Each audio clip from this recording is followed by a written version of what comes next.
Bismillahirrahmanirrahim.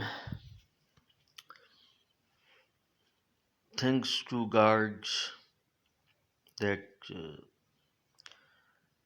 he put such capabilities into me that today I'm in a position to deliver a lecture before you, and I pay utmost homage to the sacrifices and the heroic struggle of my father, and plus also brave cooperation of my brothers who work hard day and night in order to fulfill all my necessities. And I pray to God to give long life to my dear mother, who did a lot in this regard. The topic which I have selected today in this short video, that is Chaucer's contribution to English language and versification. Modern English which we speak today, which we read in the newspapers, which we listen to movies, that didn't reach to us the same as it is. It has been having different accents, different dialects in different periods. Old English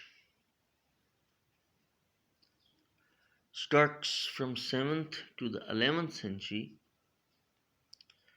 and from 11th to the 15th century period is called Middle English period, and from that period onward up to the 15th century, from that period onward, that's the dawn of modern English, and that dawn is continued right until now. As I mentioned before, the topic which I have selected, that is Chaucer's contribution to English language and versification.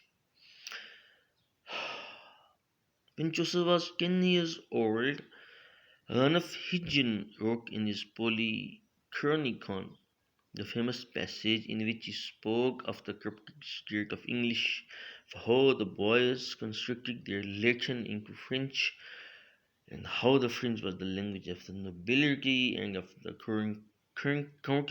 country people who imitated them, and how the old Saxon speech, split up into dialects, had with difficulty survived among a few rustic folk.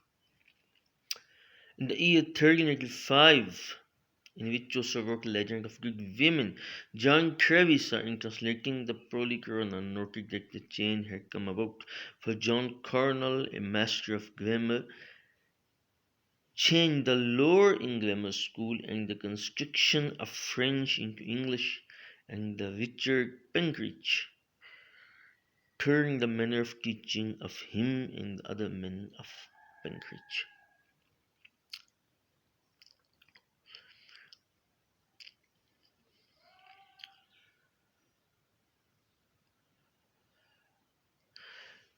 By a statute ordained in 1362, English became the language of the law courts.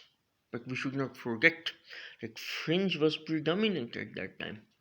Now the question is, why was the French predominant? Because when Normans attacked England, they brought French culture along with the Romance literature, and so the French became very much popular at that time, and it became so much popular that it became language of the nobility. Professor Skeeks, in his notes on English etymology, Clarendon Press 1901, has given a list of some 3,000 modern English words which occur in Anglo-French books and their documents of the 13th and 14th centuries, often in an exact form. John Gower, in his Confession of Marquis, leans rather to the southern than to the Midland form. That's what I'm talking about Joseph's contemporaries. But what was Joseph's own contribution? Joseph's own contribution was that he gifted Midland dialect to the people of that time, and that dialect became so much popular that it was taught in the universities at that time. And even John Wycliffe, who was precursor of the Lollard movement, translated that Bible into this accent. Chaucer's contemporaries were using mixture of the dialects, but that was just for the sake of experimentation, because the French language was very much popular, and in the beginning of the 14th century, the king had to take his oath in French if he didn't know Latin. In 1399, Henry of Lancaster claimed his throne in English. And French was so much involved that there was an academy at that time, and that academy was known as Stratford at Bow. And Chaucer's wife's sister, Lady Elizabeth of Hainaut, used to speak the French of that accent, which she learned from that academy. And Chaucer does refer to that during the delineation of the character of Priors.